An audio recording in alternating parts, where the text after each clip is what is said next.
Hey guys, welcome to our channel. Today we are going to learn counting in Japanese. तो हम start करेंगे 1 से. तो 1 को जापानीज में कहा जाता है इची. 2 इज नी, 3 इज सान, 4 इज योन, 5 इज गो, 6 को बोलेंगे रोकू, 7 को नाना और शिची दोनों बोला जाता है, 8 को हाची, 9 को क्यू, 10 को जू. अब यहाँ पे 1 से लेके 10 तक आपको याद रखने की जरूरत है. 11 से जब स्टार्ट होगा तो ये ऊपर के वर्ड्स के कॉम्बिनेशन से बनेगा. फॉर एग्जाम्पल 11 कैसे लिखा जाता है? 10 + 1 इज 11. तो 10 को हम बोलते हैं जू. यहाँ पे हमने पढ़ा कि 10 को हम बोलते हैं जू. तो जू प्लस इची, तो जू प्लस इची इज इक्वल टू जू इची. सेम 12, तो 12 होता है 10 + 2, तो 10 इज जू, 2 is knee, then Ju Ni. In the similar way, 13 will be Ju San, 14 will be Ju Yon, 15 will be Ju Go, 16 will be Ju Roku, 17 will be Ju Nana, 18 will be Ju Hachi, 19 will be Ju Q.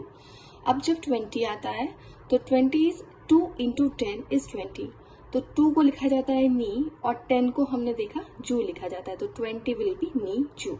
अब similarly जैसे हमने 10 से लेके 19 तक लिखा, 11 से 19 तक लिखा, इन सिमिलर वे हम 21 से 29 तक लिखेंगे. 21 होता है 20 + 1, तो 20 इज नीजू, 1 इज इची.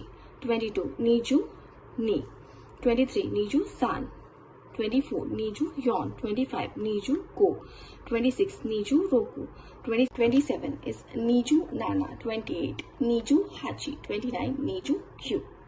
अब जब हम 30 पे आएंगे तो 30 पे कैसे लिखा जाएगा? 3 × 10. 3 क्या होता है? सान, एंड 10 होता है जो हमने पीछे देखा, तो 30 होगा सांजू. अब अगर हम 31 लिखेंगे तो सांजू इची, 32 सांजू नी, 33 सांजू सान, 34 सांजू योन, 35 सांजू गो. तो सिमिलर वे में हम 39 तक आएंगे जो होगा सांजू क्यू.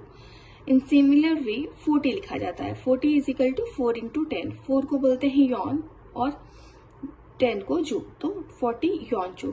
जैसे हमने ऊपर के सेंटेंस वर्ड्स बनाए वैसे ही आप 41 से 49 तक बना सकते हैं.